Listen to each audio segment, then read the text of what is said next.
So, Jackie, you guys built a $6 billion team brokerage through kind of one singular model, but now you start to pivot. And a lot of people talk bad on like Zillow, except I think being able to have something that you can scale with is important. And can you talk about like why, for example, you've all said you have to build a tight operating system before you buy more leads? So you're saying people don't like Zillow? Agents are scared of Zillow? Like that's always been a thing. Yeah. No, in all fairness, Zillow in the very early stages, selling leads was just selling leads. And I can understand being in a relationship business, right? When it finally clicks that you're in a relationship business, it's hard to understand the concept of buying an online lead and not realizing that you can build a relationship off that, right? Yeah. But the relationship doesn't matter, as to your point, if you don't have the systems or processes. Because you're going to take the lead, and what are you going to do with it? You're going to pay, back in the day, say like $500 here in Orange County, which is where we're at now.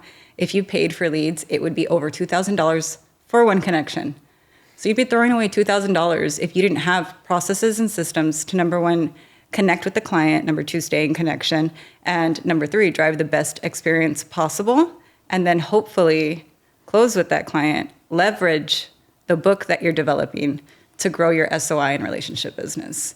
And that's what we've been able to do over the course of the last 4 to 5 years with eHomes. Prior to that, it was growing and scaling from agent to team leader, duplicating yourself, to now brokerage. So It's always been a way of, I think in any business, it's a model.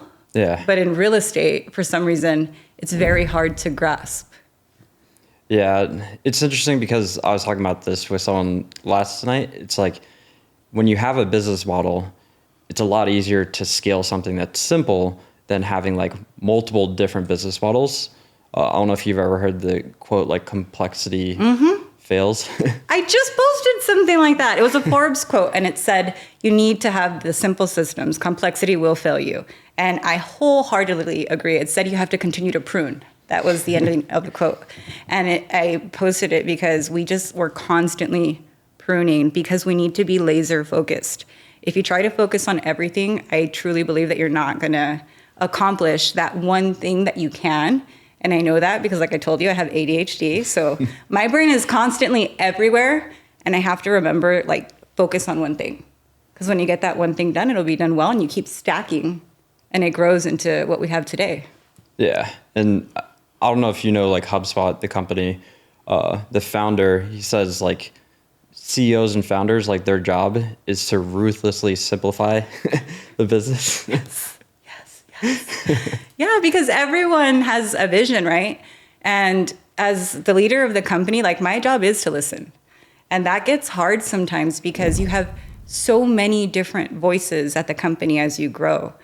And to give them the respect that they've earned, to listen to them and their visions also, and have to tell them, like, kind of reposition and refocus them on, remember, this is what we're doing, right? Like how we do it might change, but this is what we're doing.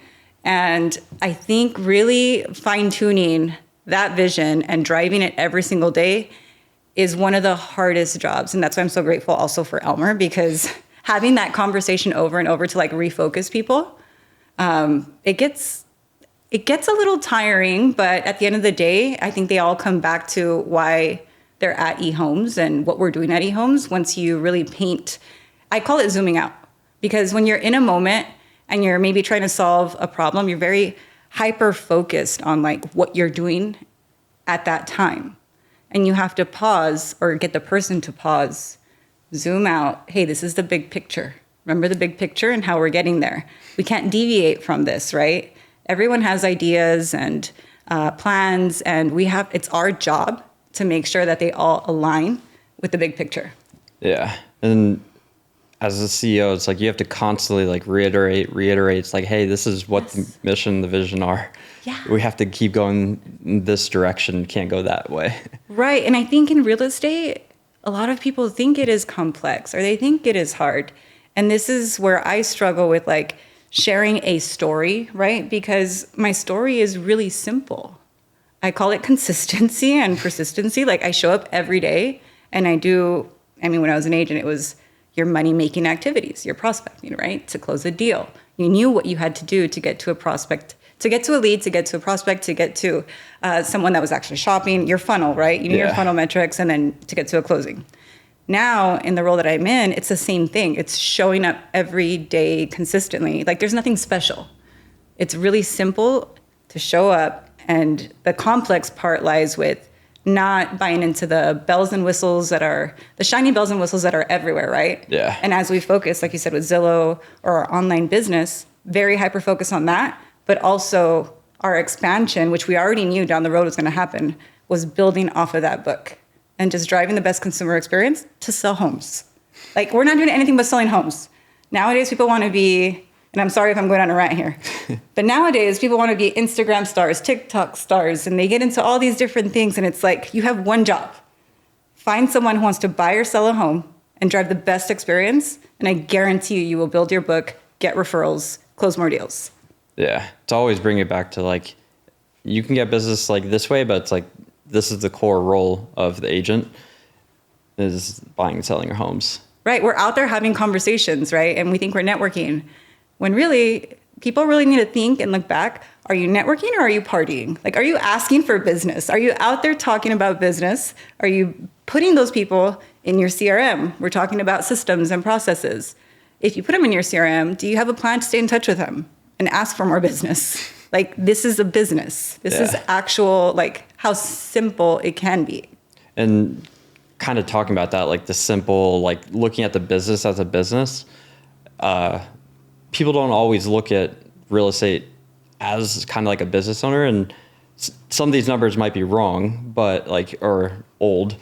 Like you guys, I think somewhere north of like 80 to 90% of contacts maybe became an appointment set. And then you close like 8 to 10% of like online leads, which is 2 to 3x the industry average. It's like just knowing those numbers, like and breaking those down, like why was that important to start to understand that? And I learned this the hard way too. I was the agent that was winging it, call it winging it, and not running a business like a business, right? And it's gotten so fine-tuned that as I'm walking in here today, I'm on the line with Michaela, who is our Zillow business rep, right? And she's walking me through the funnel metrics. I really learned this actually through my partnership with Zillow, funny enough. And I learned how to find the disconnects. And why it's important is because when you can identify like, okay, you got X amount of calls, you answered, so you have a pickup rate, you have X amount of agents actually answering the phone and having conversations. Then take it a step further. Oh, they actually set the appointment, they met with the client, and then they're writing offers, showing homes, and then they are in contract and then closing. So each one of those stages, right, of the sales funnel for a client is important to know where you're at and in recognition to where you started to your closing, right, is important because when you find the disconnect, that's when you're able to actually find a solution to drive more clients to the finish line. Because if you don't know where the disconnect is in your business, there has to be one. Yeah. A good example of that is our ISA department. So we have an ISA department. They're responsible for picking up the phone, setting an appointment, getting it into the agent's hands. So if I notice a correlation between a dropped pickup rate or a dropped appointment set rate, I know where to go to fix that problem. I know where to go to identify, like, what's the challenge that we have here to drive a solution to get it further down the funnel so that we can have more closings. But you need to be able to clearly track your funnel to know where are your gaps that you need to fill. Yeah, it's like when you simplify it to like a few numbers, you can look at it and be like, what's the bottleneck in the business? I was at the gym. So I correlate this with everything in my life. Just this morning, I was at the gym and I posted a photo of the plates. This morning was my first time doing 6 plates on the leg press. Leg press. Yes, cut it out for me. Congrats. And so I took a picture of it and I posted it in Slack. I'm like, you guys, you got to like track and measure everything. Look, I got to 3 plates. I did 7 reps. and 7 reps 3 times. 3 times. And 7 reps, 3 sets. Yeah. There you go. That's how you say it. And so just sharing that is like, it's a clear example of like, if you're consistent, you see the results. If you track and measure everything, you're going to see results. Yeah. So were you always like a numbers person? No. No. I feel like that's like a myth, is like some people like look at someone like you at like a certain level and they're like, oh, she must be like super good at numbers, like super systems oriented. I need systems. I think every good agent, every good business person, every good entrepreneur needs them. Are they good at it? I think some people are talented in the way that they just naturally are. I'm not going to lie. I personally am not. I think most of the best entrepreneurs aren't. I think they either have people to hold them accountable to those numbers, right, and track and measure. Yeah. But they need them, and they know they need them. The big win is recognizing that you need them, that you need to know them. That's the big win. How you get them, that can be delegated, right? The tracking and measuring. But what can't be delegated is what you do with what you're given, right? So they can give you all the numbers in the world, but what are you going to do with them? Yeah, you have to use them. Right. So something you mentioned earlier is like you shifted from like 60% online leads for the business. Now it's like 30 to 40% roughly. And we talked a little bit earlier, like one of the things that like people attack Zillow on, it's like it affects profitability. And and so like you having some of the different ancillary businesses also helps that, and then also shifting more of the business to referrals as well. Can you talk about that and how you think about that as like a business owner, like profitability? Yeah. So when you think about closing one transaction, I feel like that's where we fall short, is we look at the transaction as a transaction. Like that's a big part of my early on failures in my career, where it was like, I need to close a deal. No, you don't need to close a deal. Real estate, any business is a contact sport. Any sales business is a contact sport, right? Yeah. So beginning to realize that you need more contacts. One might not even lead to, what I used to tell myself is, when I pick up the phone, it might not even lead to a sale on that phone call. Like that person might not buy, but that person, I guarantee you, has a mother, a father, an aunt, a cousin, a friend somewhere, right? And if I can at least just build some sort of rapport, provide some sort of value to this person on the other side of the phone regarding real estate, I'll become a valued resource for that human being. Yeah. And if I stay in contact with them and I provide enough value, I will be able to ask for business, right? It might not be them, but it will be one of those people that I just mentioned. Yep. So just seeing it from that standpoint in the early stages, now as you build and scale, and now there's obviously a referral model. So when you cut into the one transaction, sure, you owe a referral. But if you're working with agents across the country, you're going to pay a referral.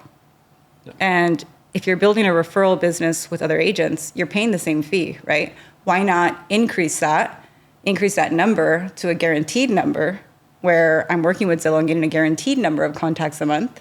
That was my thought process in the early stages. And then take it a step further where, okay, you start realizing that it's not just the client that's giving me referrals, but I have these great partnerships in different parts of the business, right?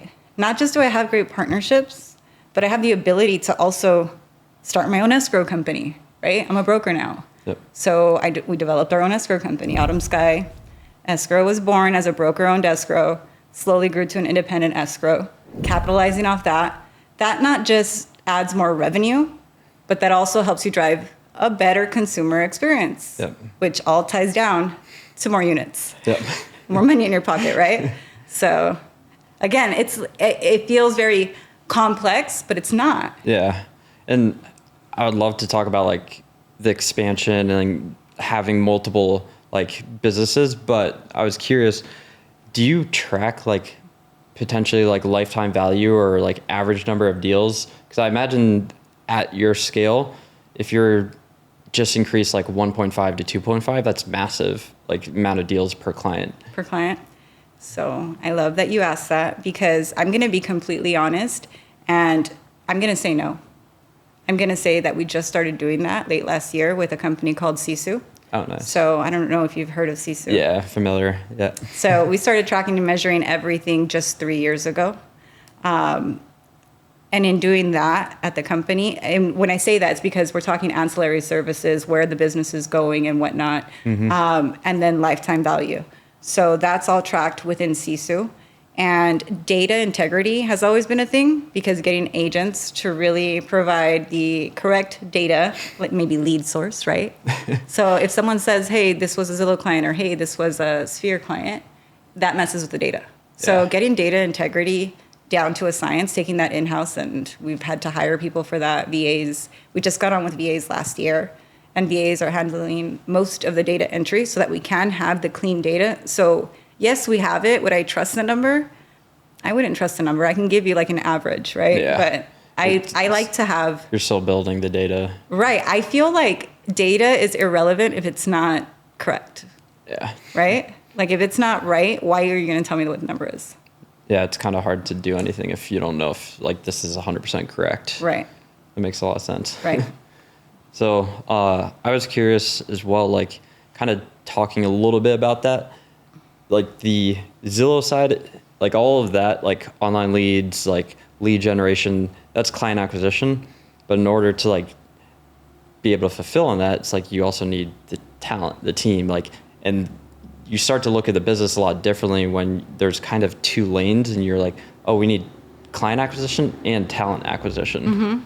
And you all have like an interesting way of thinking about it, like where you only hire 3 out of 10 agents and you have an interview question. I want to ask, like, why do you ask it?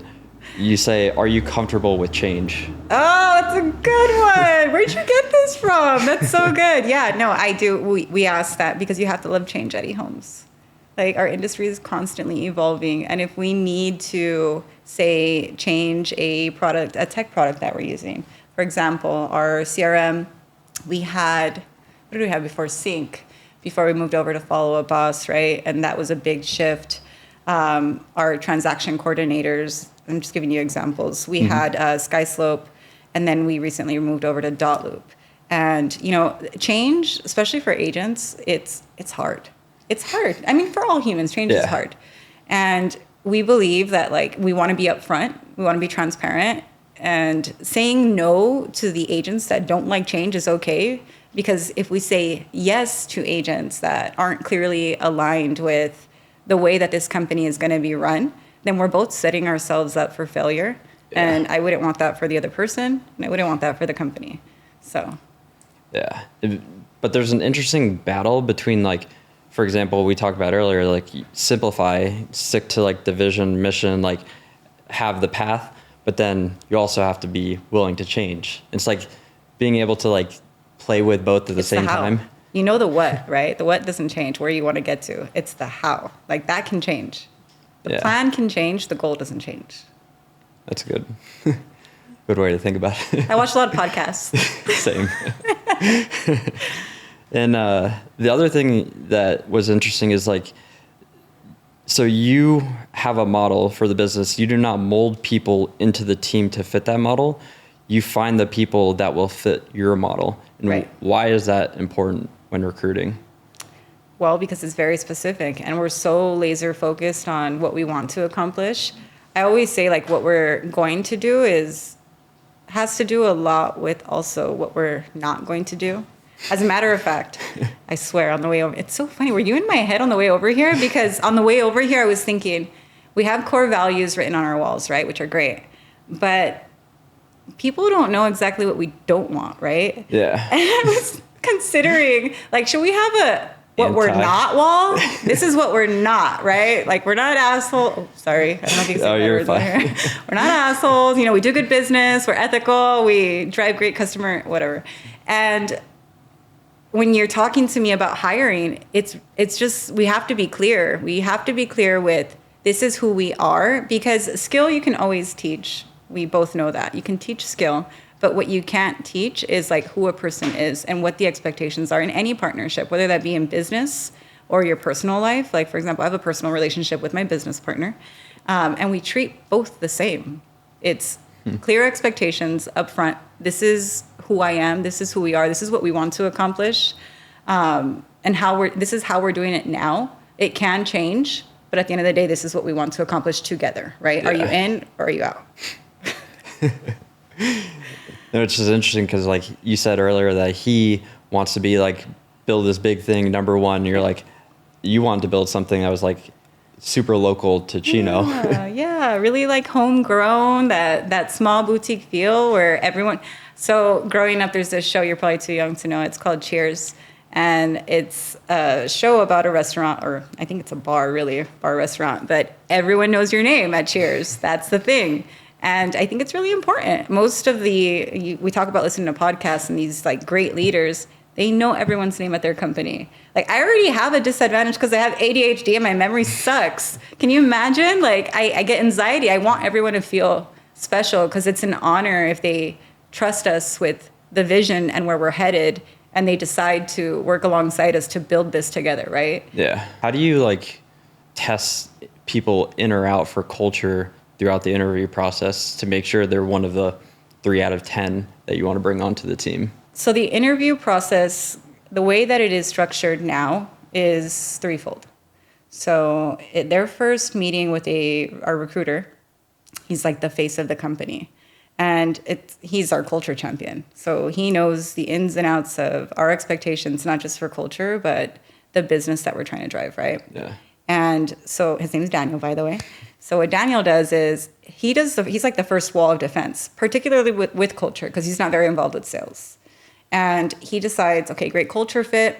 That then goes down to our sales leader of the office, because at the end of the day, that's the person that they will be working with one-on-one, day in and day out. They have to be able to make a connection and set clear expectations that way. And I think we've done a really great job at scaling that interview process where all growth partners know what we expect on the operations side, which is sales. Like you're going to come in, you're going to work hard, you're going to drive the culture in the way that you're here to work. You're not here to, come into the office, just sit down, chit chat, coffee. What is it called? Water cooler talk. Water cooler talk, yeah. Right? Drive a great experience. We're not here to even be average, I want to say. Like I have a passion for our industry to drive a great experience. I think that our industry has opportunity to level up, right? Yep. And as a broker, as an owner of the company, it's my responsibility to ensure that like the people that we're hiring also want that for our industry, because what we're putting out there is really important, especially in today's day and age where with commission compression and, potentially losing our value out there with the BRBCs and people saying, hey, I was told I don't have to pay commission and whatnot. The more that we're driving a culture of we're professionals, we are ethical, we do the right thing, right? Yep. It's inside these walls and outside these walls. We're collaborative. When I started in the industry, believe it or not, like everyone was behind a closed door, didn't want to talk to anyone, tell their secrets, even though, again, it was really simple things. Yeah. I didn't know back then, I was young. We're collaborative. And why are we collaborative? Because if we're professional, we're ethical, we're driving a great consumer experience, and we're collaborative, then we're feeding off of each other. Yeah. And that feeding off of each other helps the company grow, right? Yeah. And then ultimately, company grows, we grow in the industry gets better. That would be the ultimate mission. Yeah, like a rising tide lifts all boats type of thing. There you go. What do you think helped you kind of scale? Because you have multiple offices and you'll scale that culture finding. Like what worked really well for you guys to nail that? I think being bold about who we are really early on. As a matter of fact, so before eHomes, I had my brokerage. Before I merged with Elmer, he stole the name. He got to keep the name with eHomes. And the E doesn't stand for Elmer. But you kept your color that you wanted? Well, we'll get to that part. We can get to the branding after. My brokerage was called Divergent Realty. Yep. And divergent in the way that I truly believe that people can be themselves and grow in this industry, where early on in my career, and I still see it today with a lot of younger folks, they feel like they have to like fit this box of, I need to show up in my suit. Not to say that we don't show up looking professionally to the office. I do believe in like, get clean and you might have an appointment, look professional. You don't know who you're meeting with that day. But I felt like I had to fit a certain mold. There wasn't very much representation, particularly in associations. There still isn't at CAR leadership level, NAR leadership level. There isn't very much representation. So even me seeing myself as a successful realtor, right? I couldn't envision that because there was very little representation. So what better way than for me to just do it, right? I'm going to be honest and say, as I started, just like any leader, it was something that was a bit foreign, right? Like I didn't understand how I was going to do it. I leaned into a lot of mentorship. I, would ask a ton of questions. I was very curious, but I just started to envision myself in getting out of that box, but still being true to who I was. Like I was 28 when I launched my brokerage, and I believed that. Crazy. Yeah, 28 when I launched my brokerage. I was young. I was buying into tech. Everyone thought tech was the antithesis of the industry. They're going to take us down. Nobody believed in Zillow. I truly felt like I need to put my head down. I need to put my blinders on, be who I am, trust my instincts, trust my intuition. It'll be okay. And as I continued to do that and continued to be myself, make good decisions, treat people well, do good business, my business started to flourish. And starting Divergent, I wanted the same thing for other people. You can be true to who you are. You can be yourself and still run a good business in real estate. And one thing that you guys also do like internally is emotional management. You have like a saying that like control the weather means you have to control your emotions. We learned that. Zillow keeps coming up. So Brandon Inu, he is a sales leader at Zillow. It was our first leadership retreat. And it was, again, leveling up, first ever. I knew we needed leadership training as we were launching the brokerage. It was, every new step was new to us, right? And as we're evolving as leaders, I thought it was really important to like just learn from these leaders who have clearly done great things at Zillow. They brought us into their office. We sat with him all day. And one of the things he shared was control the weather. And controlling the weather is the most important thing I feel like any leader can do. Yeah. Because you set the tone for everyone in the room. As a matter of fact, this week, I can be honest about my shortcomings. This week, I lost it on a meeting. I didn't really lose it, but my tone was off. It's okay to mess up, but as long as, again, recognizing it is the most important part. I know that controlling the weather is important. I'm really passionate about a certain situation that occurred earlier this week on a Zoom call. And my tone was a little louder because I was so passionate, but I made it a point to call everyone on the Zoom call and just say, hey, my tone was off there. It's not like me. I apologize, explained my passion for the situation and moved on. But if you recognize that you are bringing the weather, again, it's not going to be perfect. Yeah. Even Elmer's probably the most patient and calm person on earth, but even he loses it every now and then. It's okay. But you need to know that as you're walking in. We even have a saying when we interview and we hire, we say, hey, once you walk through the door, like you belong to eHomes, you're bringing the weather. Like we leave everything outside of the door. Not to say that you can't come in and like own what you're going through. We want people to also feel the culture of inclusiveness to the point where they can be vulnerable enough to like lean on each other. Granted, they're not over here gossiping or, talking about their personal lives in a way that maybe is not conducive to the office. But we want people to be able to express like, hey, I'm having a bad day. Like, just say it. Like, say it so we know. Otherwise, it's left to assumption, right? Yep. Lululemon, I think it is the company that when they start their meetings, they actually do like a pulse check before every meeting. And they'll go around the table. And if anyone's having like an off day, a bad day, whether that's personal or business, they're allowed to like say it so that no one thinks like, oh, their tone was off, or oh, they responded to me in a short, manner, or whatever that looks like, so that everyone knows the emotional state of mind of each person in the room. I thought that was pretty cool too. I've never heard that. I know. It was a little cool. Like higher level. I'm not doing that yet, but I thought that was really cool. Yeah. Because it allows people to, again, be themselves. And to understand where you might be coming Perspective. From. Yeah. Mm-hmm. And I think like emotional intelligence is like huge because especially if you're a leader, like But even being an agent, you're dealing with people who are already highly emotional in a transaction. So it's like you have to be able to stay calm so they can have a little steadiness throughout it. We tell the agents all the time, not just in the office, but in a transaction, you know you've won when you're not just controlling your emotions and your buyer's emotions, you're also going to be controlling the seller's agent's emotions, escrow, lender. Everyone has a part in the transaction, and if you are a great leader, you're controlling that transaction's emotions. You're getting in front of it.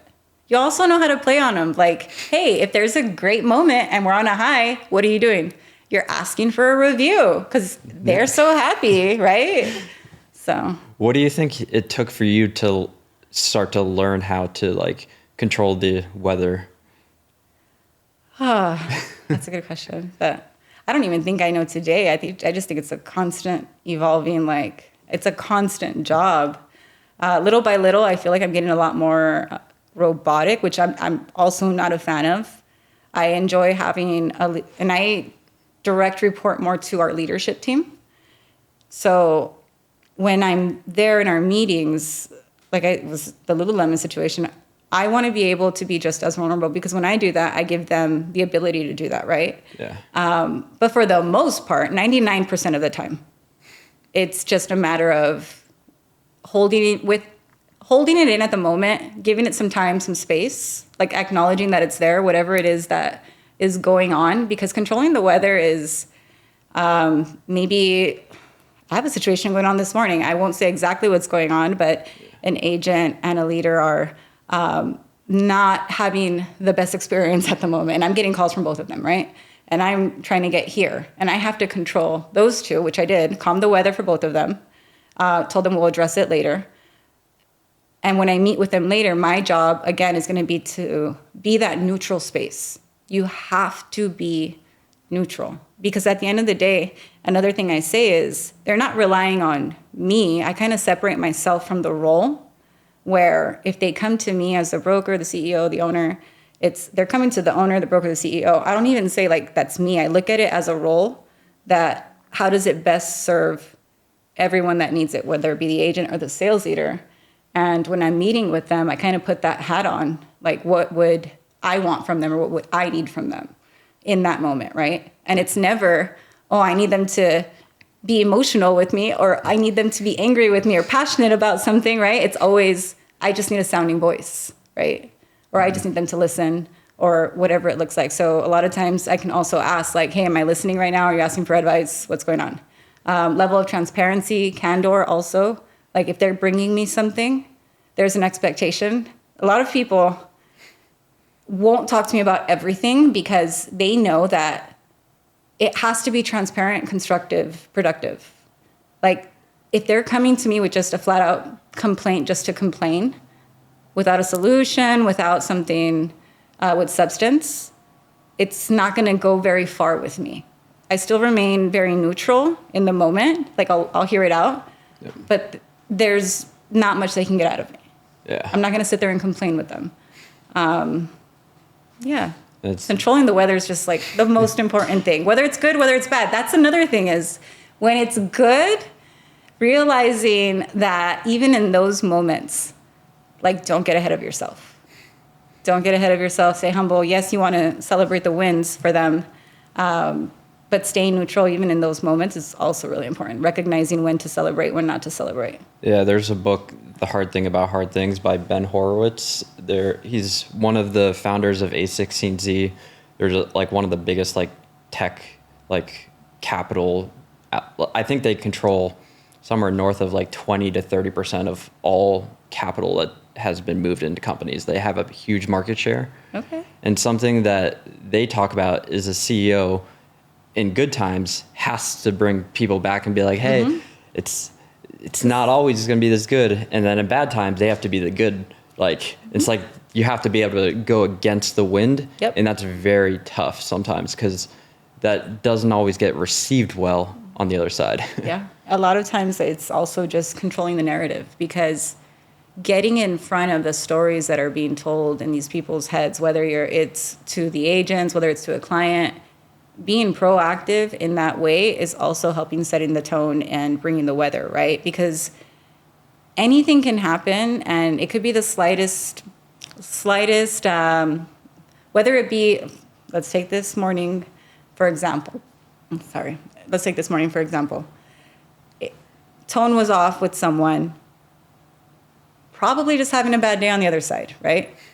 And being able to, you're going to cut this part out because I just lost my track of thought. Go back to your question. Go back. Sorry. So I was going somewhere with that, I swear. And I just totally blanked. Like the CEO kind of has to be the opposite depending on how like the market is, or how, like, if things are going well, you have to bring people back down to earth saying, hey. Getting in front of the assumptions is where I was going, though. And I wanted to give you an example, and I got lost with today because she was assuming. She was. It's okay. Just cut that part out. Okay. I'm sorry. No, you're fine. Yeah. It happens. She was assuming about something, or. Okay. So then we'll continue. If you cut it out right where I said which part that she was assuming. Yeah. So for this morning, I'll say this morning, for example. Okay. All right. So this morning, for example, agent assuming that something had happened, hasn't had the opportunity. I haven't had the opportunity to discuss with both of them exactly what happened. Probably having a bad day on the other side, right? Mm. And being able to get in front of it and just being proactive in the way that, hey, we don't know what's going on yet. We're going to get to the bottom of it, and being able to kind of switch the narrative there, because everyone makes assumptions before actually knowing what's going on, right? Yeah. And even with the market, you were talking about the market. It's, for example, January, we were down 20% in the state of California. Everyone's assuming like, hey, why aren't we closing deals? What's going on with, the brokerage? And we, as a brokerage, actually outpaced other brokerages, even with the 20% down market. We remained steady year over year. And in my head, it's important to paint that narrative, like get in front of it, because people already are thinking, they're thinking something, whether it be good or bad. If there's a situation going on, everyone's going to have an opinion on it. And it's up to us as leaders to really control the narrative when we're doing that. And that helps us control the weather also, so that it's not hair on fire all over the place. Because once you light one fire, especially in real estate, one agent, it'll spread like wildfire throughout the office. I'm sure in any company. So getting in front of anything bad, anything good, what the plan is to address those situations, it needs to be done quickly. If you've been liking everything from this episode, I actually made a completely free download in the description below that goes alongside. It's almost like a workbook, but it goes through actually each platform individually: YouTube, email, social, etc. And it goes into the metrics that matter, what we have proven to actually work, from things like we've posted over 4,000 YouTube videos last year, sent over 1,400 newsletters. And it goes into things like, what are the buckets that are actually proven to work for content on YouTube? What generates leads? What generates seller leads? What patterns have we seen?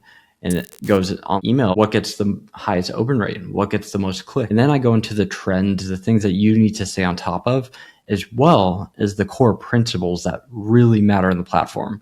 And it's completely free. If you want to work alongside this and have something to kind of take away tactically and implement in your business, download it in the description below. It's completely free, and hopefully it helps you grow.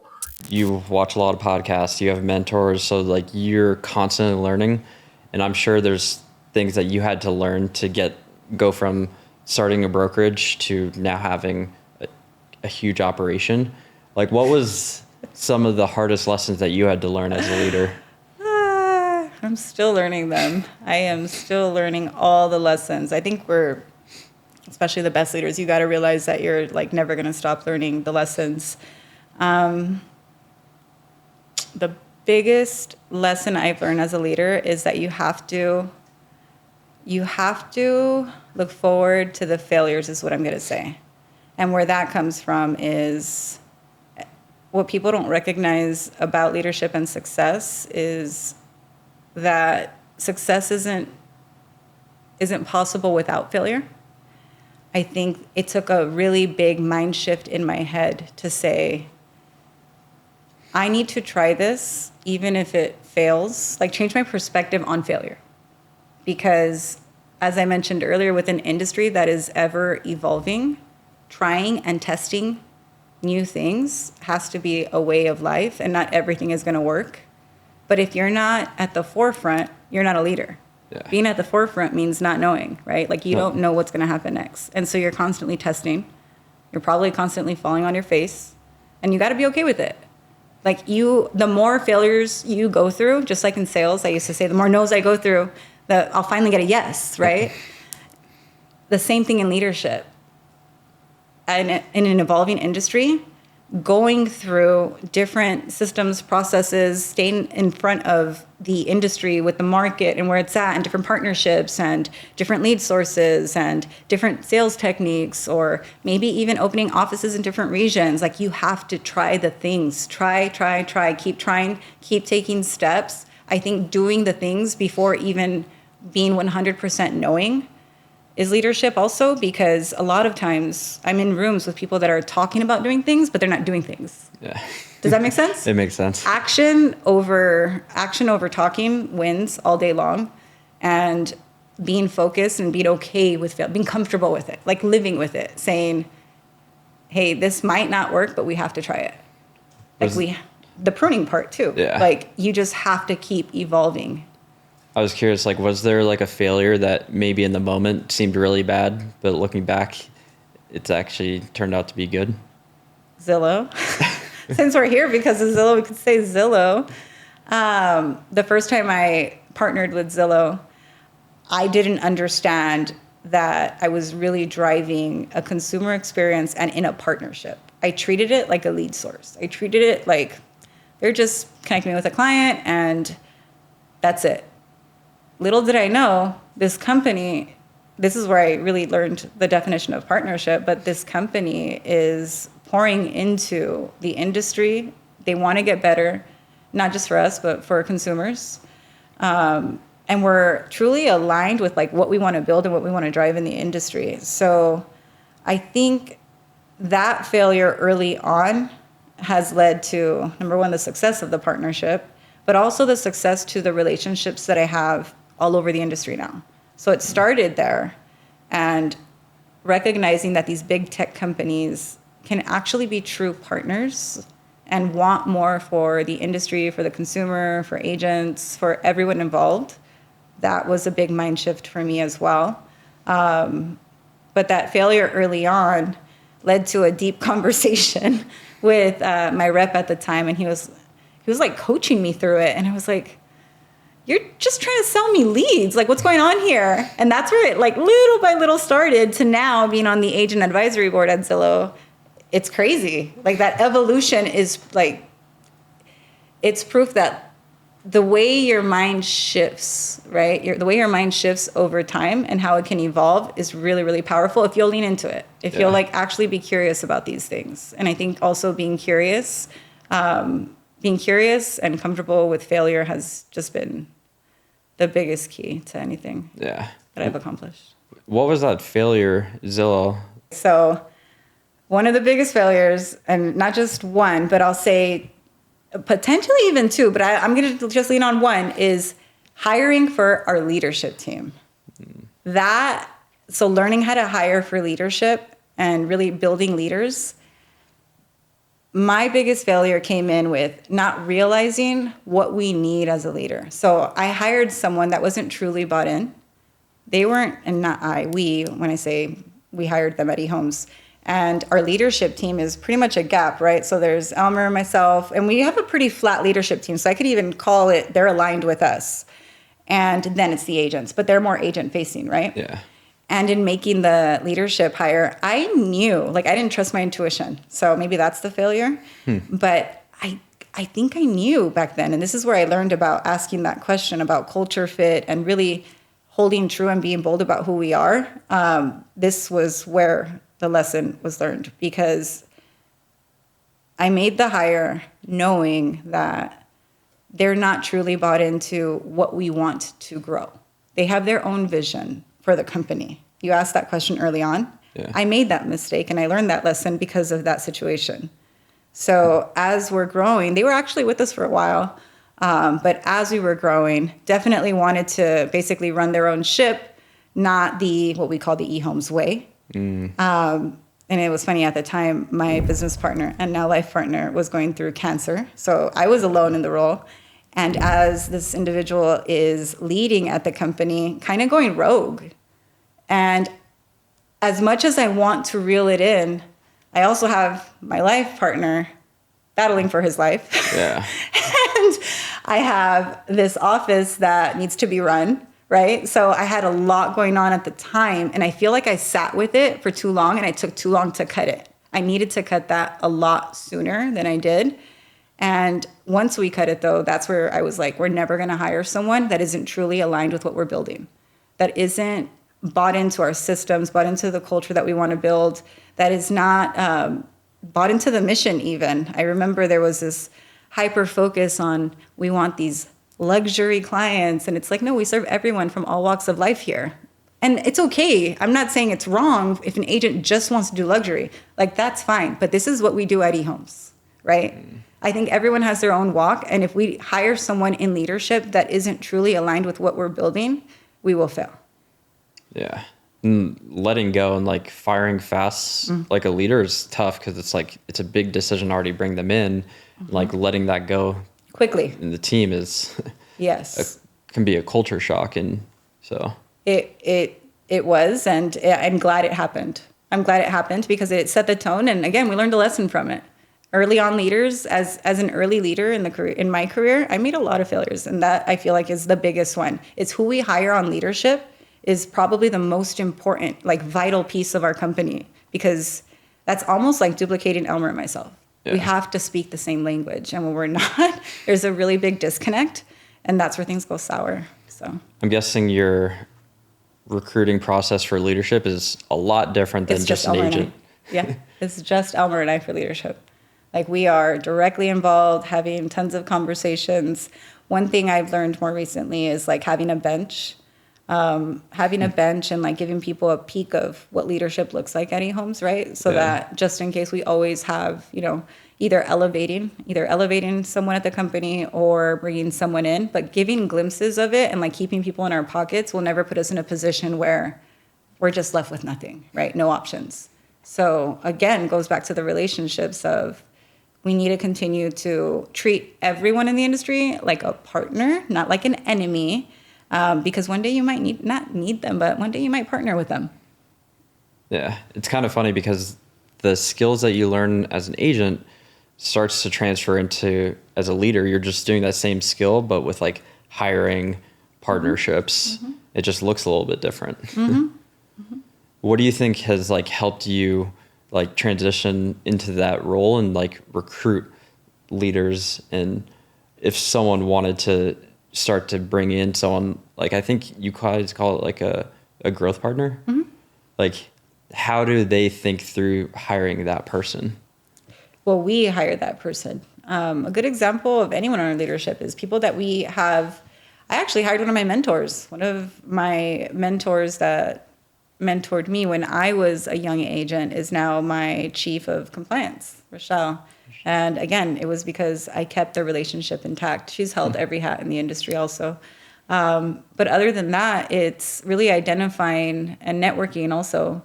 We network a ton. We travel, we go to conferences because we know that the sales leaders are probably there, right? So having meetings, being a part of things like the Zillow AAB board, being a part of, NAREP and whatnot, going to those networking events helps us kind of make those connections. But just like a realtor, it's what we're doing after we make the connection is how are we staying in touch? How are we providing value? And really just waiting for the right moment. And it's funny how it happens too. Two times where we've needed to fill a role, actually 3 times when we've needed to fill a role. Sometimes, and going back to the client story that I told you in the beginning was sometimes it's not that individual that we know, but they know someone, right? Yeah. And those relationships have been key. 3 times where we've needed to fill a leadership role. One was we got a text when they heard what happened and they wanted to join our company. And we were already thinking of them. They're on our leadership team now. The second one was I reached out to her, which is Rochelle, our current chief of compliance, and I asked her if she knew of anyone. Just so happened that she was going through a transition, so we were able to get her on board. But these relationships really come in when you're ready, when they're ready. But at the end of the day, if you're building something great and you have these relationships built in the industry that are almost like friends, like why would they say no? Like, yeah. I think if you treat people well, you pay them well, you build good relationships, there's an opportunity. It works out. It works out, yeah. I was curious, like, when you look at your schedule today and like you talk about the meetings, like Zoom calls, going to visit the offices, what did you not know about like what your schedule would look like as like the CEO that you're like, oh, this is how I need to like operate on like a weekly and monthly basis? I get anxiety when I think of my schedule. No, I'm kidding. I actually appreciate, and I have to have a tight schedule. If I don't have it on my calendar, it doesn't exist. What I've learned is that, number one, especially through COVID, like Zoom is possible. I always enjoyed in-person meetings. I still enjoy in-person meetings. I think it's important to see body language and feel like what's going on. But there's a lot of data-driven meetings that can just be done on Zoom, right? Most of our leadership meetings are done on Zoom. We also recognize that like once a month, we have to get in person because everyone has to see each other, feel the energy in the room. So we do that once a month. But scheduling works if it's, number one, you're using your calendar. Number two, one thing for me is having a strong morning routine. Like no one messes with my mornings. I'm sure you've heard that a ton on this podcast. But in every morning, I have a structure where in the morning I'm checking everything on my calendar, making sure everything's aligned. If we need to move anything, it's really Sunday night, but I'll still do it in the morning for that particular day.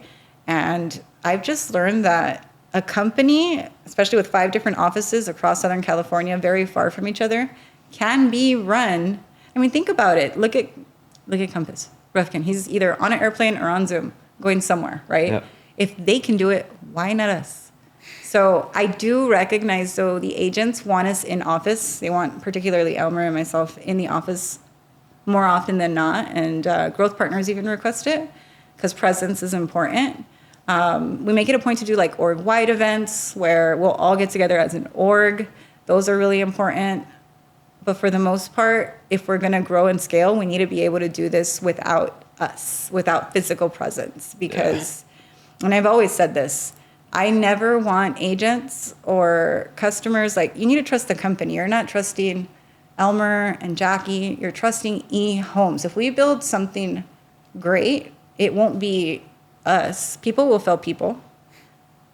True, solid systems and processes will always be in place. And if those are great, then the company can run itself without me needing to pop in and say, hey. That helps. Yeah. Especially from like scale and leverage. And we talked a lot about like the expansion and ancillary businesses. I'm sure you've started to learn like there's a right and a wrong time to do either one, because expansion and ancillary businesses can pull a lot of time, energy, money. So have you thought through like when some of these things make sense versus not make sense? Oh yeah. I've thought through a ton of them. I don't think I have the exact right answer, or I don't have the science behind it. I can share what has worked and what hasn't worked for us. But for example, I think it's different milestones for different ancillary services. So the greatest return in real estate particularly would be escrow, right? And growing and scaling that, it's as simple as if you're already a broker, you can do escrow within your company. You don't need DFPI, you don't need anything. You can just start an escrow company. All you need is an escrow officer. Even an escrow officer for a broker-owned escrow, it's nominal cost compared to an independent escrow. And I don't want to get too much in the details. I know we want to stay high level here. But my point is identifying what's going to give you the biggest return, shortest amount of investment up front if you're like still smaller, right? Mm-hmm. You want to focus on that. Once you grow to a point where revenue is steadily coming in, you can focus on the smaller returns, because truth be told, ancillary services outside of escrow, nominal revenue is gained from outside of escrow. For example, like NHDs, they have a lot of like white labeling products out there. Any other partners that you might have, maybe alarm companies that you're working with, maybe title services, maybe lending. You have lending partnerships. There's ways to do that. And you have to have also the staff in place to be able to drive compliance with regard to the partnership, because there's ways that you can do it and there's ways that you can't do it, like legally, right? And you never want to affect liability for your company, because then you're just failing everyone at that point. Aside from compliance, you're going to need a driver for engagement, but the engagement will only come if you have the right partner in place to drive the best experience. Because as you're driving these partnerships, you're going to have a disconnect between what you're driving at your company, for example, eHomes, my agents. If I want them to use these outside services, they need to be great. Yeah. So that's actually a reason that we started the escrow company, not just for the revenue. We actually started it because we felt like escrow was antiquated and it was just like, it needs an update. And we wanted to be the company that would bring in a more modern escrow services, more hip, right? And a great experience for clients that we can control. Versus having to pick up the phone and figure out what's going on, we'd have ownership of the experience. So I think when you start partnerships or ancillary services that way with the experience in mind, the connection will be made with the agents. They'll want to use your services, and then you're going to be able to drive the revenue. But if you're slowly growing and scaling, just focus on what's going to give you the biggest return up front with the lowest lift. That's what I would do. And then little by little scale that out. And that's more like escrow first, and then you start to look at maybe title and mortgage. Like I've heard some numbers thrown around, like title can work well around 100, I forget, like 100, 150 transactions. Like mortgage sometimes maybe a little higher, but. If you're growing a team, if you're doing about 100 listings, that's when you would start to maybe explore options there. Okay. Yeah. You can also partner with an escrow. Like you don't have to do your own thing. That's an easier way to sometimes scale. It's like you don't have to build everything from zero. Right. So. Autumn Sky Escrow in the state of California. So what's interesting is you've talked about a lot about like relationships, long-term. And if you look at like your partnership, that I think took like 6 to 12 months for you to go from Divergent, or to make that decision, that jump from Divergent to eHomes. Mm-hmm. It wasn't just like a drop of the hat like decision. It's like you were like, let's think through this, let's do it right. Yeah. Oh yeah. Can you talk about that? Yeah, there was several meetings. We actually met competing over a listing, so that was fun. Take a guess who got the listing? What? Me, I got the listing. I competed with Elmer for a listing. That's how we met. That was my fault. We met competing for a listing in Pomona, and after I had got the listing, he called me to figure out what I did. And that's what we always do. So again, going back to being curious, elevating the client experience, and being collaborative, anytime we lost to someone, we made it a point to be like, hey, like, what are you doing different? That's cool. Like, I'm happy for you, but like, help me elevate, help me get better. That's smart. And so he called me in that way. And that's where we started to mastermind. I shared with him, my presentation and whatnot. Then we shared business plans, and we began to realize that we have very similar business models with regard to, again, back in the day when no one wanted to work with Zillow. No one wanted to work with Open Door. I had an Open Door partnership. He had a Zillow partnership.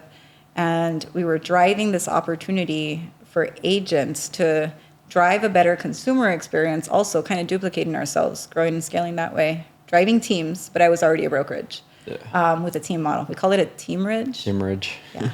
I'm sure you've heard of that. And in doing that, over the series of 6 to 12 months, we actually went to Zillow Unlock, and that's where we made the decision. He was speaking at Unlock that time, and I heard him speak, and he was just talking about everything that we've discussed over the course of the 6 to 12 months, and that's where we had actually met with like mutual friends and companies that we worked with outside of Zillow, and we were talking to them about it too, just kind of consulting, getting their advice, mentors, like, hey, we're thinking of doing this, what do you think? Mm-hmm. And from one day to the next, we went to the city and we're like, let's do it. Signed up, got our corporation, simultaneously launched for escrow, because at that time I was doing about 100 units and he was doing 250 units. So we definitely wanted to start that. Started with 3 staff members, an ISA, actually 2 ISAs, 1 sales leader, and a compliance person who ended up being our escrow officer. So now we have 26 on staff, with some VAs. Nice. Yeah. What if you had to think back and be like, this is because there's a lot of good and bad partnerships in business. It's like, how are you kind of sure, like, okay, this is going to be like a good one? Like, number one, I live with him. No, I'm kidding. The reason I'm sure is because we challenge each other in a good way. I think that we're truly aligned in what we want to build. You know, when I said I wanted to build something small and he had this really big vision, and I thought we were misaligned. I didn't want that. I didn't want to be just, a numbers game. I'm not focused on the numbers. I'm focused on quality. The more that we talked and realized we can do both, realizing how aligned we were there was like, that was, if we want, again, the big picture, if we both want that big picture and we're clear about what that looks like, I feel like nothing else, something does matter actually. The how can change, but again, goes back to the core values of if we're doing good business, right? Yeah. One big thing for me and for Elmer is, and that's what I realized, it doesn't matter if you have if you want the same things and you're not willing to go about it in, like for me, in an ethical way, if you're not going to win the right way, then we're not going to do business. Like, you can cheat your way to win. I'll be happy for you. You do your thing. But I want to know that I won and I accomplished what I accomplished the right way. And he feels the same way. Like, we're never going to cheat a consumer. The consumer, and we have this decision-making framework, which I love, where if we're ever making a decision, a tough decision at the company, it's consumer first, what's best for the consumer. And it's what's best for our agents, the agent. Maybe it's like a credit or something, right? Then what's best for staff, because we have TCs involved and whatnot. Then our leadership team, and then it's us. So knowing that we're aligned in that, like, servant leadership, we come last, consumer first. If we have that mentality, we're willing to make great decisions, not cheat our way to the top, and we have the same vision for the big picture, and I think it's a win-win. Yeah. Feels safe to me. That's smart. And I like the decision-making framework of having, like, consumer first, agent second. And it's like you as a leader is like last, and making sure everyone else is aligned with it. Because at the end of the day, the only way that this can go wrong is a series of bad decisions, right? Yeah. So if we have a framework to make the decision and we follow it and it works, then we'll be fine. See, math. That's true. Tracking, data. Simple. Simple, exactly. So I was curious, you almost closed the doors of Divergent as well. At one point, you sat down with Sarah and you said, "Oh my gosh, yes." She gave me the reason not to shut my doors, and I'm so thankful that I didn't.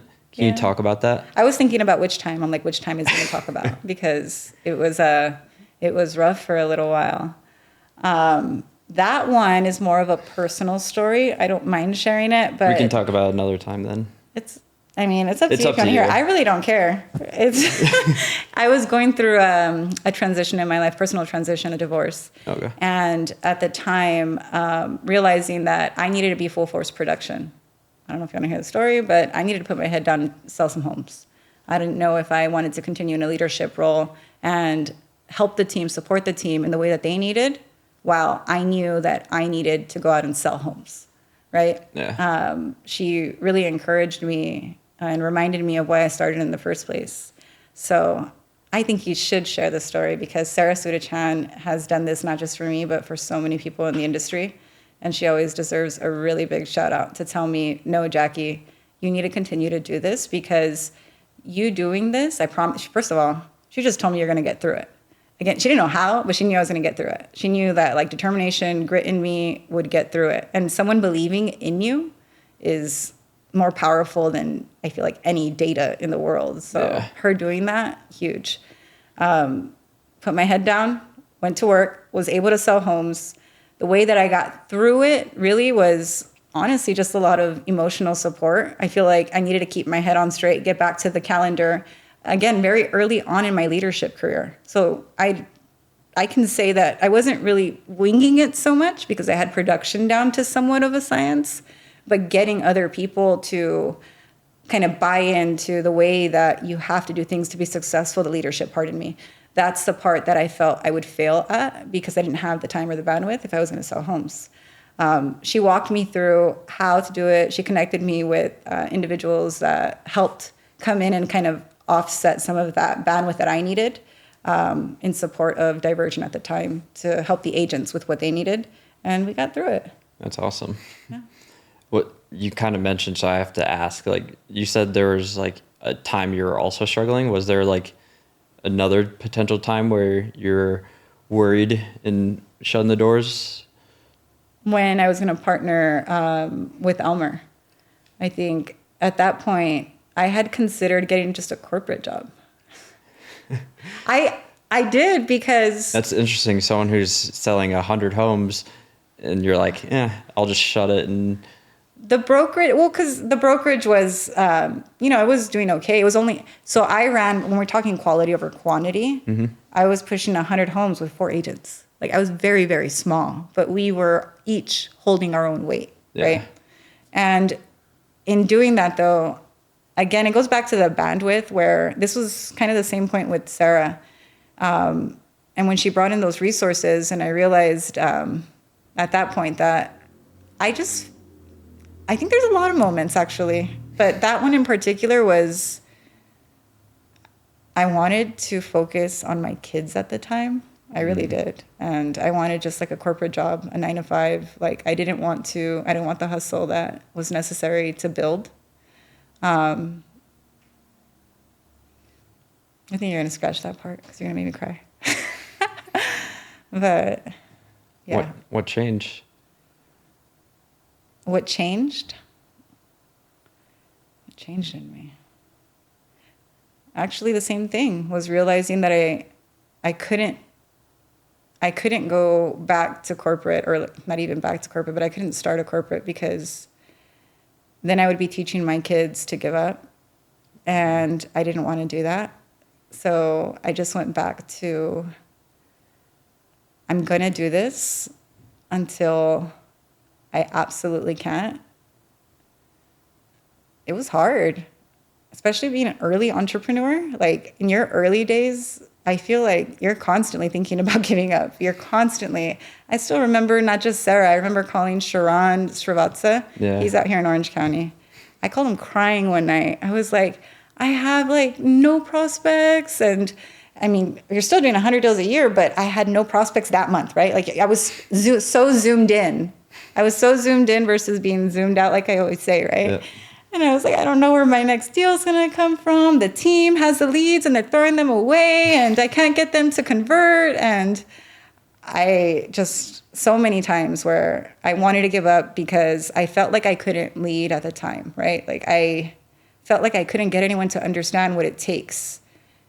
And I think during that time, it was all just the encouragement. That's what got me through it. As simple as it sounds, there was no like magic pill. Yep. It was because I had mentors and I had friends that I could reach out to. And when you're a leader, it gets lonely. Yeah. Like there's no one I can say, I just gave this $2 million lead and she threw it away and she, hung up the phone or she didn't go to the appointment. She no-showed. There's very few people that you can call and they'll tell you it's going to be okay. Like that's all they got to say. It's going to be okay. You need to show up tomorrow. Just one more day. And then I would show up one more day. And it would still be a little painful until it wasn't that painful. And then you got the next deal. And then you continue to get the next deal. And you continue to, okay, now I can breathe a little bit and I can start building more systems, more processes until that got a little more consistent. I feel like it was in the early stages, a lot of that I want to give up little by little. The I want to give up went away and it turned into I can breathe a little bit. I'm going to build. I'm going to continue to build, right? You can focus on building. But every now and then you get caught up in that storm of you don't know what you're going to do next because you're so zoomed in, and you have to like pause, breathe, maybe call somebody. So you've had quite a few mentors, and like some of them, for example, Sharon's like pretty big. I'm sure you have people who like come to you or say, hey, I want you to be my mentor. And there's a right way and kind of like a wrong way of going about like building those relationships. Yeah. What do you think's helped you build some of those relationships with people? What's helped me is what's helped me build the relationships has, number one, been actually asking. Like, I still remember meeting Sarah, and I was super intimidated at BrokerCon. And the state of California does a BrokerCon every year. It was my first year attending. And I was intimidated, but I told myself, go say hi. And, getting the bravery, I just wanted to introduce myself. And you'd be surprised by how many specifically like real leaders want to help you. Like true leaders want to help other people. I have a heart of service. I want to help as many people as I can. Like that's where I get a lot of gratification from. Just like all the leaders before me, right? So number one, it's being brave enough to even ask and raise your hand. Number two is being coachable, because a lot of people say they want the help, but they don't really want the help. How many times have I had someone reach out to me and they say they want to be coached, and you give them exactly what to do, and then they show up on the next Zoom call and they didn't do it. Yeah. So you have to sit there and be like, I don't know what to tell you. Go back and do it. So like Sharon, before he mentored me, gave me an email and had me answer a series of questions. Like that's how selective he was. I'm not selective like that yet. You can kind of read through the lines now. But I think it's just a matter of raising your hand, being coachable, being like okay with being wrong, because a lot of times when we're looking for mentorship, we think we know what we need when you're coming to the other person because they've already done the things that you want to do, right? Yeah. And you have to be able to listen and take heed to their advice versus trying to get them to say what you want them to say. Yeah. That's smart. Yeah. And that's right. Yeah, like do the things even when you feel, I remember getting advice and like I would feel like, like you want me to do what? I don't know if I want to do that. One of my coaches had me create a hit list for recruiting. And I was like, no, I'm attraction based. I am not going to pick up the phone and call any recruits. Like, why would I do that? You got to do it. You got to do the things, even though they don't feel comfortable to you because you're not there yet. Yeah. They look different. Yeah. Because you haven't done it, so. Yeah. I was curious because you and Elmer are opposites, and you mentioned like having someone who's there for you is helpful, someone who believes in you. I was curious, how has it impacted you having that partnership in business and in life? Well, our personal relationship actually came from a business relationship, so. In that, it was, in my head, a beautiful thing because we started off as complete strangers to competitors, to colleagues, to business partners, friends, and then business partners, right? And then through COVID, working side by side, alone in the office every day because no one was in the office, but we knew we had to do this, right? Best friends and business partners. And then through his cancer journey, that's where everything kind of shifted, where it was like, that's another time I wanted to give up, by the way, doing this and everything I was going through and everything he was going through and COVID at the time. I remember wanting to give up then too. But again, it was a lot of encouragement during that time from mentors. Thank you, Brad Inman at that time and Sarah. But after that, and he became like my person, right? After he came back from cancer and we started to actually interact as in our personal relationship and business together. As that unfolded, it was hard at first and difficult in the way that it was new. You can't even call it difficult because it was just new. A lot of times we see things that are difficult and we don't realize that they're just different. Like we haven't been here before, right? So understanding communication, understanding boundaries, expectations, that it's still to this day, I feel like a work in progress. Just this morning we were talking about work, arguing in the Starbucks line. What were we arguing about? I remember now. He's at Newport hosting a office meeting, and he's like, "Am I buying lunch?" And I said, "Why are you buying lunch? You're having a meeting." And he's like, "No, I think sorry, I'm going into the details here. But my point is, he wanted to make a point as to why he wanted to make a decision. I wanted to make a point as to like why I was curious about why he was even asking about the decision and how we communicate and solve these problems. That's a really small one, by the way. We have really, really big problems going on. But as we continue to like evolve with our communication, that's the only way that we're going to be able to do it is because we're together all day at work and then we're together all day at home. So, and I don't turn it off. And it's funny because I'm best in the mornings.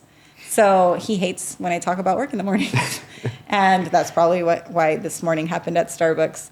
But I've learned that, he doesn't like talking about work in the morning. So I need to not talk about work so much in the morning. Now, when I talk about work in the morning, I'm like, hey, I got to talk about work. Are you okay? You want to talk about work? In the evening, I personally kind of shut off, particularly just because my energy is not there. And I don't want to make any negative decisions. But like learning that about each other has been important. So important. And I don't think it's just with him. It's with anyone at the office. We have to know how to communicate with people, just like anyone. Yeah. But in our personal, it's just disconnecting from work when we are together, being intentional about the time that we do have together because it is so, it's limited while we're building. Yeah. And if anything, I think I'm the one that's like, go, go, go, go, go. So I need to learn to shut it off. Yeah. It's hard to shut off. It is.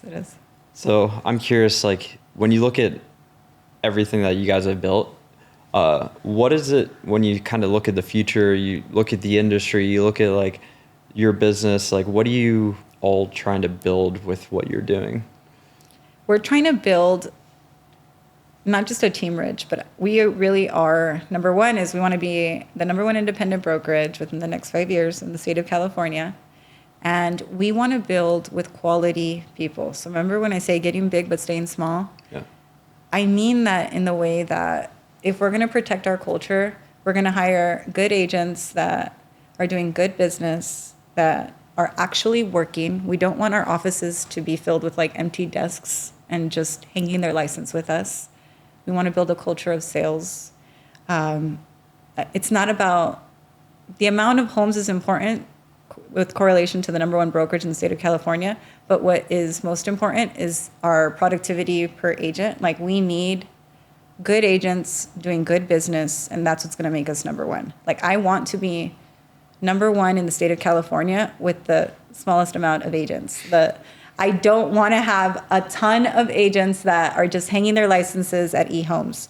We want to be the brokerage that clients call because they want a great experience. We want to be the brokerage that agents want to join because they want to be surrounded by good people doing good business that in a perfect world, they're able to focus on their clients and we're operationally efficient enough to take a ton off of their plate, help them build their books for new agents, help experienced agents either grow into a team. We've just developed our Apex program for team leaders, help leaders grow leaders because our team leaders are now evolving with their team members. Like we want to grow and scale this to a place where everyone that joins eHomes, touches eHomes, whether it be a client or an agent, is growing. It's kind of a hard battle to like, in order to grow, you have to grow agent count, but you don't want to grow agent count too extreme where like the sales per agent is like low as well. We do something called the Purge at the end of every year. If you haven't closed a deal in the last 12 months, we're going to have a conversation. Do you still want to do real estate? Interesting. Yeah, it's a thing. How does that usually go? I mean, it's a simple question. We talk about being simple or complex. Like, do you want to do real estate? Do you love real estate? Are you working in your real estate business? Because, I mean, at the end of the day, there's overhead for every agent. Yeah. Even overhead for onboarding an agent. So this is why we need to make good decisions when we're hiring. And we need to, remember, we went back to firing fast. Yep. I think a year is enough time to determine whether you want to do real estate or not. The founder of Basecamp does the same. It's like he gives every employee about a year. It's kind of like a sports team. They think through, okay, do we want to renew the contract after a year? Yes. Thank you. So, And also because, okay, here's the simple fact too, is associations will call us and say, hey, you know, so-and-so hasn't paid their dues for the year. So we have to have a conversation that way too. So if it's not us calling them, it's their associations. But we definitely want to create a culture of producers and not just agents that want to hang their license somewhere. yeah, that's huge. Yeah. So I was curious if you're going to talk to the younger self back maybe 28 or even younger, starting real estate, like what does world-class leadership mean to you? I think world-class leadership is an integration of great accountability mixed with ultimate empathy. Because when you have empathy, you have perspective, right? You have perspective to be able to drive the accountability. But without accountability, there really aren't results. Accountability is I always call it the highest form of love. Yeah. So there's like a sweet spot right in the middle of those two. I still don't have it down to a science. I work on it every single day. But when you can drive accountability with empathy, I feel like that creates the best leaders.